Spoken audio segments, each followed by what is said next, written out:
Welcome to PropTech Pulse, the podcast that takes the pulse of prop technology in multifamily. I'm your host, Shelly Robinson, and each week we'll be diving deep into innovations, challenges, and the future of work in property technology and multifamily. From AI-driven property management to blockchain and real estate, we're here to explore how technology is reshaping the way we live, work, and invest in multifamily communities. Whether you're a property manager, a tech entrepreneur, an executive, or even simply curious about the future of living spaces, PropTech Pulse is your weekly dose of insights and inspiration. So let's sync our rhythms and get on with the show. It's time to take the pulse. Hi, Marc, and welcome to PropTech Pulse. Thanks for joining us today.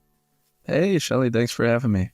So glad you joined the podcast. I'm looking forward to this conversation. To kick us off today, why don't you tell the audience and listeners a little bit about yourself and your journey to get you to this point today? Yeah. So Marc Rutzen, I'm the co-founder and CEO of HelloData. I've been in multifamily real estate and multifamily real estate tech for a long time, about a decade at this point. Or no, over a decade. Wow, I'm getting old. Over a decade at this point. So I started my career in multifamily real estate. I was doing development, and I'm actually still a managing broker in the state of Illinois. For 5 years, I was the guy going to property websites and listing sites and cobbling together data to try to prove out market rents for new developments or institutional investment opportunities. And I just kind of saw how inefficient the market was in so many ways. There's so many things that are very manual, and I just couldn't believe, like, with all the tech that is developing, the iPhone had gained prominence and was taken off, and tech just seemed like it was on a tear. And I'm sitting here going to like assessor websites and copying and pasting data and property websites. I'm like, I can't believe that this is how it works. So I ended up launching my first PropTech startup called Enodo in 2016 to largely to automate the work that I was doing that I really didn't like doing. And so what we did was, we pulled data from all these different listing sites, pooled it together, and applied a series of algorithms to it to tell you, if you do the granite countertops, the hardwood floors, the roof deck in your value add renovation or new development, how much rent can you actually get for those things? Now that did well. I within a year after selling it, we got an offer from Walker & Dunlop to purchase the company. I did not expect it. I was 30 at the time. I'm like, oh my God, an exit already. This is crazy. And it was a really fair offer, is good valuation. And so we made that jump. We sold the company to Walker. I brought my team of 10 over, ultimately scaled it up to around 40 internally, help scale that whole operation, the whole tech team. I rose to chief product officer after building tech that helped them really streamline the underwriting process, source significant new loan volume each year. I got promoted to chief product officer, so I was overseeing all of data science and product for a couple of years. And the motivation for launching HelloData in 2023 was being on the other side of the fence. I got to see how expensive real estate data sources are and how poor quality the data is a lot of the time. You spend hundreds of thousands of dollars to buy this data, and then we'd have to spend months trying to make the data work with our systems and building ETL processes. And I just thought, man, okay, here's another thing that we could solve. We could do this better than what's out there. And so Tim and Nico, who are my co-founders now, they were my first two hires at Enodo back in the day. They stuck with me through the whole acquisition. We decided not last year, but 2023 at this point. We're in 25 now. It's almost 2 years since we've really launched this thing. We decided to build a real estate data product. And so we built a series of algorithms to capture data direct from property websites to pool it in one place, surveying every day so that we can catch the last price at which each unit leaves the market, which we found is the best indicator of what ends up on the rent roll.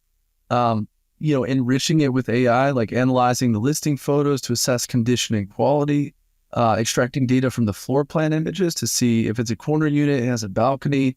We built a lot of really innovative tech. And turns out, though, it's really hard to sell APIs and data feeds to real estate people strictly, right? Like you have to have some familiarity with how to work with these things. So we ended up building a UI for it to help people access the data. And it just so happened that the whole, revenue management climate was changing. The antitrust lawsuits were going on. And so that became a really strong tailwind that resulted in us rolling out with many of the largest owners and managers in the country, using our interface and APIs, and really scaled the company to several million in revenue, fully bootstrapped, haven't had to raise a penny. And it's been a really, really fun process to get it here. How exciting. And my key takeaway on what you were saying is you took a day-to-day problem you had that was causing you pain initially, and you went out to solve it. And I think anyone that listens to this podcast can think about the pain that they are in. There's so many pain points in multifamily, and you can tackle it, and you can provide value. And it's so nice to hear your success story in tackling a real problem. That's really awesome. So I love that your new company too is really scraping that publicly available data that is out there day to day. There's powerful data out there to solve problems with that as well. So it's a great story. Thanks for sharing. Yeah, it's been kind of crazy. I mean, 2023 is kind of funny. The decision to bootstrap. We actually went out and we initially tried to raise. We're like, okay, let's see the market. We exited another startup before. This should be easy. But 2023, there was a lot of uncertainty about where the market was headed. Interest rates were stubbornly and still are stubbornly high. Deal flow is down. So we thought, man, okay, let's use our previous exit credentials and familiarity with this type of data, and we will be able to raise no problem. And the first few conversations we had, I was like explaining to people why revenue management is something to help with, why there's a problem here, explaining why market surveys are time consuming. I'm like wasting time talking to VCs about this stuff, really educating them on the market. I'm like, by the time we explain to people why this is a problem we're solving, we'll have just solved it and have enough profit that we don't have to raise anyway. And so, and I think, that's one thing I'd advise PropTech companies to take a look at is like, bootstrap it. You don't necessarily have to raise right out of the gate. It actually makes you, it kind of pushes you toward decisions you wouldn't have made otherwise. Like you're got to hire more, got to buy more data, got to do all this stuff. If you really just focus on the customer and solving their pain point, you may never have to raise. And we certainly are very happy with that outcome. Haven't raised a penny, and it feels really nice to be the masters of our own fate, so to speak. That's such an excellent story, and listening to customers is everything. So kudos to you. And 2025 is going to be, I think, an interesting year ahead. On the topic of like solving pain and the industry and the condition that it's in today in 2025, where do you think the future of work in multifamily is going in the next 5 years? Like if you could do like future in a bottle, what are kind of the top 3 things you see changing? So I think it's kind of already starting to happen with AI being integrated into literally everything people do.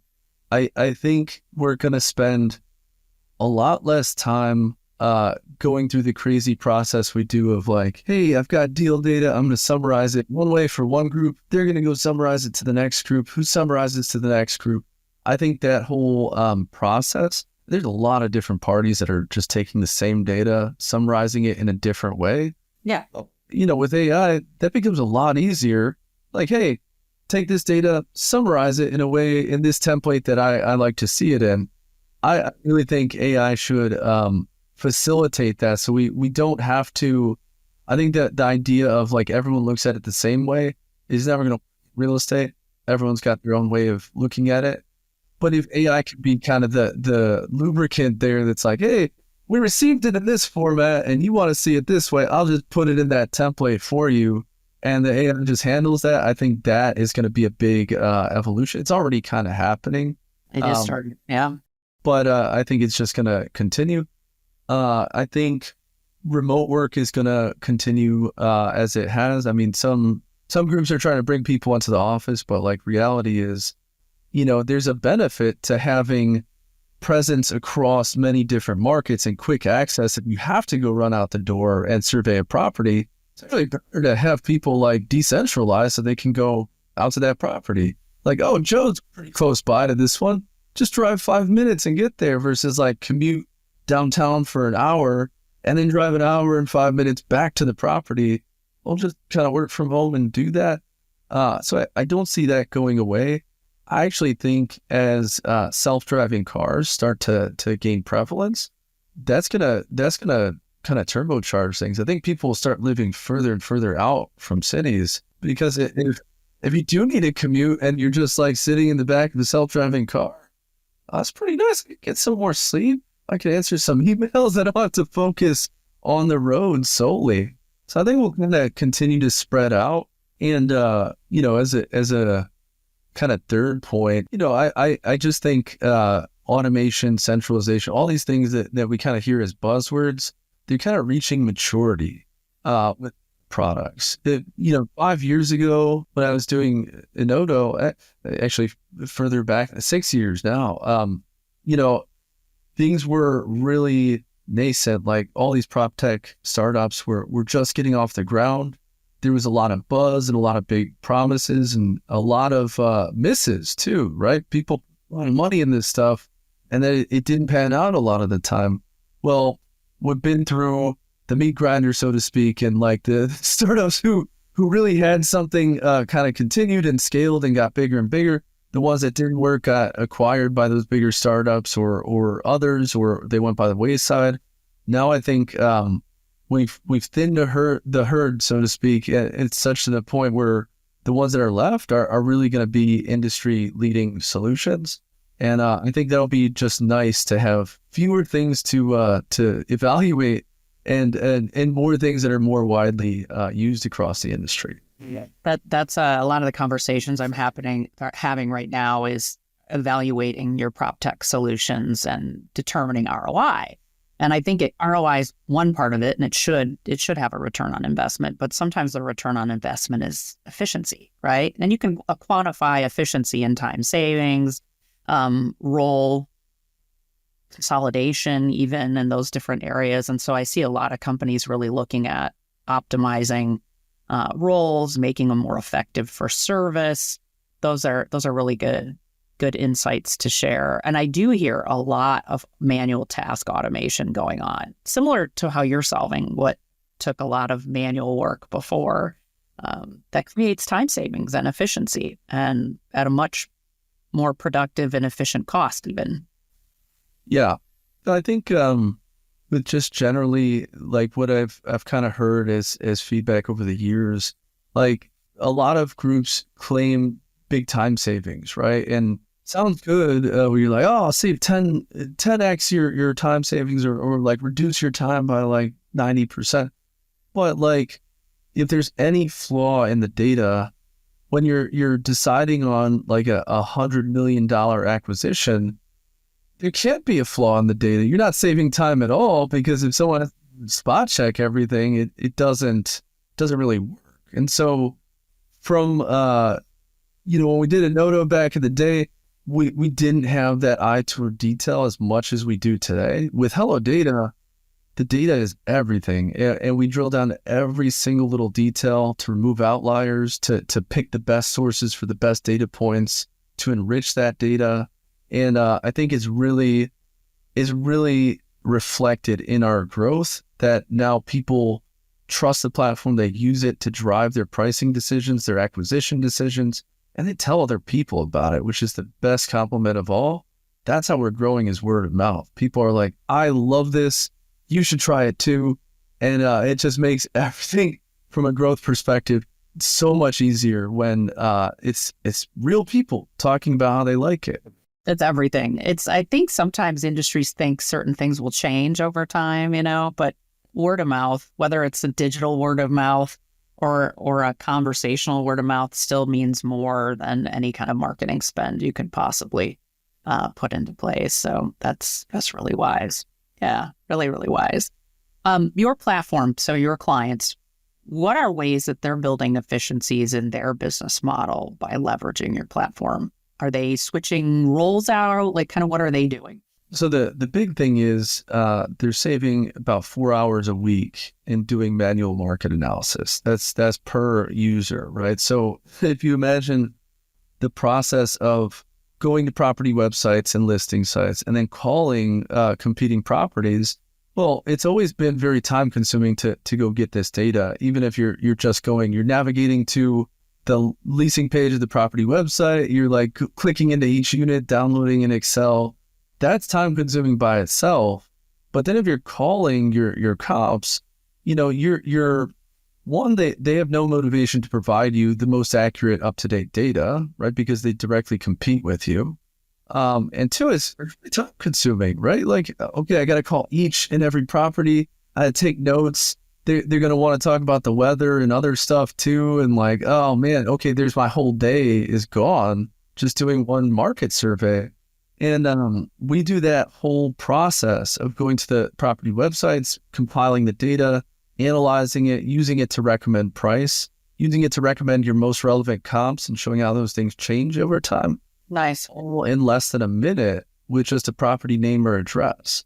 That's so there's huge efficiencies in time savings. But now as we're moving more into providing the pricing recommendations and delivering that data direct into people's systems, we initially want to be just a data company. So we offer APIs where people get pull the same data that's in our interface into their Power BI, their data warehouse, their own pricing models. And we're seeing increasingly people are using our APIs to drive their internal pricing models.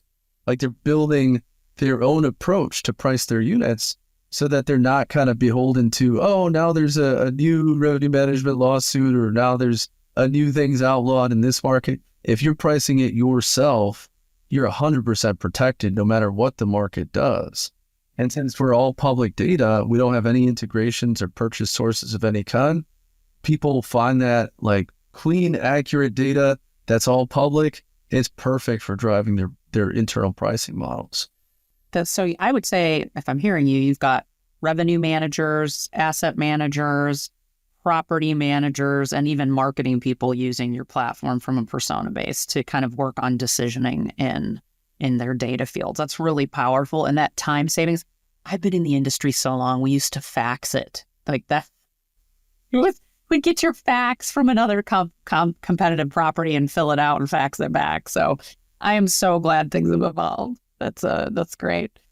So what do you think is one of the most underrated PropTech solutions that are out in the multifamily space right now?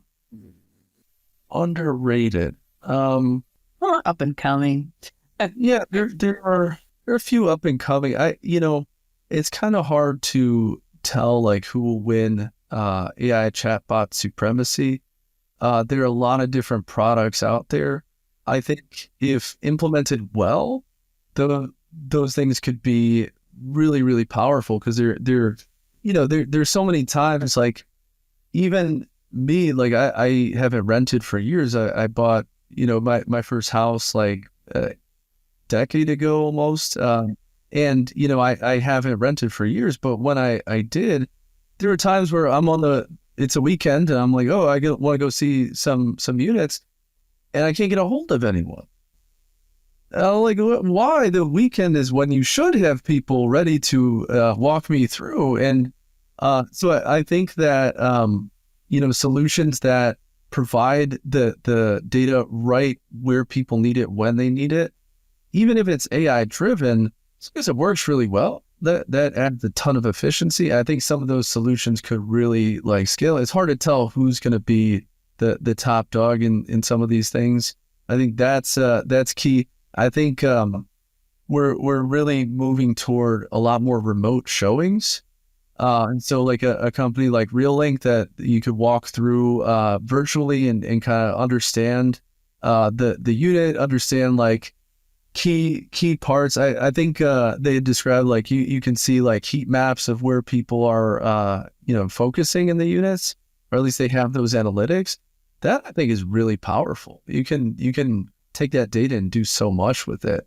So I would say I don't know that these solutions are underrated really, but I think some consolidation will happen and more adoption will happen to really make them the norm. And then in-person walkthrough is probably going to be like the minority over time.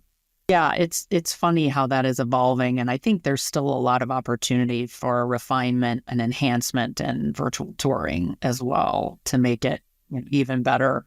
That's really interesting. What's one technology tool you can't live without? Oh, I've talked about this in a few different podcasts. We like Circleback, our AI note taker, joins all my calls, and it helps tee up my follow-up emails automatically for me. It syncs to Slack and gives key takeaways to the team. So we talk about, we're going to do this, the client's going to do this, give me this list, and it just sends that back to Slack and it pings me with the message like, Mark, you need to do this, this, and this. I'm like, yes, that's great. I would have to pay like an assistant to sit on the call with me and do this. And this is like $25 a month. It's so affordable. If you're not using an AI note taker, like there are a bunch of good solutions out there. We like Circleback the best, but I would encourage you to look at it because it can make life a lot easier.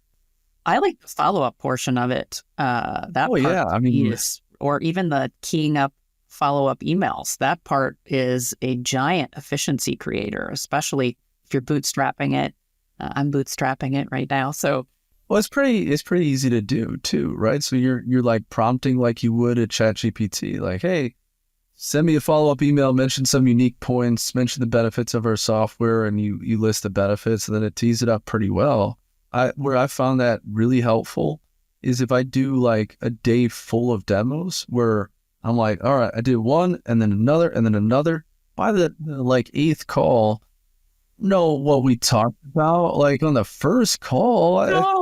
They all blended in together and became one customer. So the thing tees up my email. It's like, glad to hear about your kid's piano recital. I'm like, I never would have remembered that it was associated with this person at this point in time. Does it really well. And so I like it for that reason. It remembers the surprise and delights. That's really good. That's really, really good. Are there any PropTech trends that you think are like overhyped, that you think the industry's making a big deal of, and it really, you're like, that's not going to stick around? I always like having these conversations because sometimes things are fun to look at and play with, but they don't really solve a problem. I think it does solve a problem. Like centralization solves a problem, but it's also overhyped. It's like people are losing the meaning of the word. It's just like, we're going to centralize everything. Okay. Well, maybe not everything is best handled by centralization. And, just throwing the word out because it's a buzzword, it's becoming like AI. Like, oh yeah, we want to leverage AI to centralize. Okay. What do you mean? What is that? What does that entail? You ask 10 people and you'll get 10 different answers too. It's similar to, that data customization. That means very different things. And I always wonder about elevating service. And if your efforts are not elevating service or simplifying your team's experience so they can provide more service, or you're taking that service away, you are not solving anything. Your residents are not going to be happy. Yep. It's, I think whenever you get into buzzwords and doing stuff for the sake of doing it, like a lot of products, even real estate companies, I'm like, it just released our own LLM that does this. And I'm like, well, why? First of all, because you're not gonna do it better than ChatGPT. You're gonna train on your kind of like substandard data. It might be kind of cool, but it's a novelty thing. And then the startups, like a lot of startups will include, there's a ChatGPT type interface to ask questions and summarize data. I'm like, that doesn't really help. Like a charter graph does that really well. So if I look at a bar chart that shows my property's rent alongside all my comps, do I really need to feed that into an LLM and summarize? Well, this property has rent of this. The next property has 3% higher rent at this. That doesn't help me. So don't token things is like my my advice on that. Yeah, it is a token.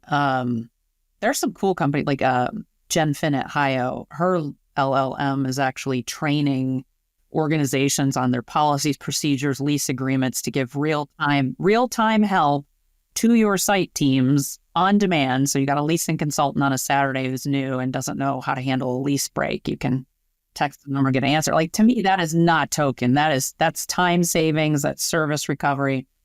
If you could instantly implement any futuristic technology today in multifamily, what would it be? In multifamily, so many good futuristic technologies. In multifamily, let's see. I think one thing that is actually pretty close to being viable is, the I don't know if you've read about these, but the pins that like are listening to what you say and can translate that into other languages. Yeah, so it's the text getting to the point where it can actually like reliably translate what someone's saying in Spanish to English live. And I think if that gets to its full conclusion where it's actually like the Rosetta Stone enabled by AI, that's huge for real estate. Imagine any leasing agent can serve anyone that walks in the door pretty well. It's not going to be the same as if they speak the language natively, but it's going to work and it's going to get the job done. That I think that would be one of the big ones that I would focus on if there's something that could be implemented like today.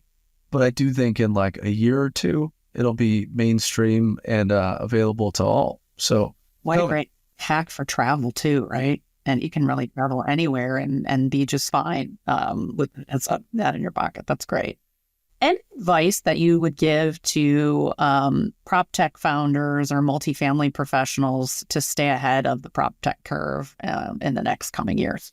I like, as a resource, TLDR. It's a great newsletter that kind of summarizes, and they got different categories. They got tech focused, founder focused, AI focused. I'm subscribed to all of them. I'd say, subscribe to the AI focused one, subscribe to the tech focused one. And it just breaks it down in bite size. Like, it's one email. It's like, here's the headline. Here's a quick synopsis of what happened. Here's the next headline, quick synopsis of what happened. It even shows you how long it's going to take to read that full article. Oh, nice. Right. Yeah. So I'm like, 25 minutes. I don't have 25 minutes. 5 minutes. That's interesting. Yeah, I'm going for that 5-minute read. Perfect.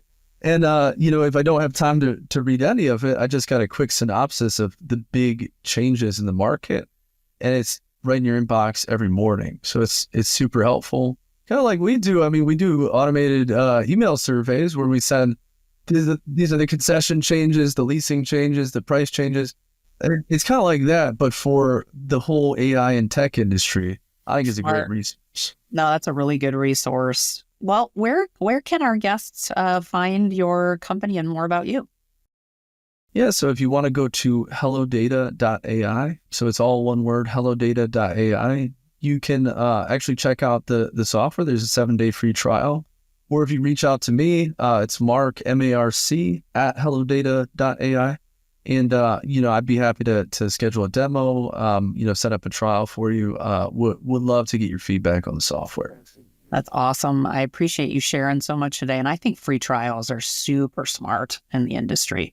Good way to underutilized. I agree. I don't know. Everybody's not doing it. And I really appreciate you coming on today. Thanks for your insights and for sharing so candidly, and your journey of bootstrapping it successfully on your second successful startup. Congratulations. Thank you. Thanks for having me on the show. And look forward to seeing the podcast. Awesome. Thanks, Marc. And that wraps up another episode of PropTech Pulse. I hope this conversation has given you valuable insights and perhaps even sparked some ideas for your own PropTech journey. Remember, the future of multifamily is being written right now with every technological advance and innovative solution. So stay curious, Stay connected and keep your finger on the pulse of PropTech. If you enjoyed this episode, please subscribe to PropTech Pulse on your favorite podcast platform and share this along with your colleagues. You can also find us on social media for bite-sized insights and updates. I'm Shelly Robinson, and until next time, let's keep innovating, disrupting, and keep pushing the boundaries of what's possible in PropTech and multifamily. Let's build it together.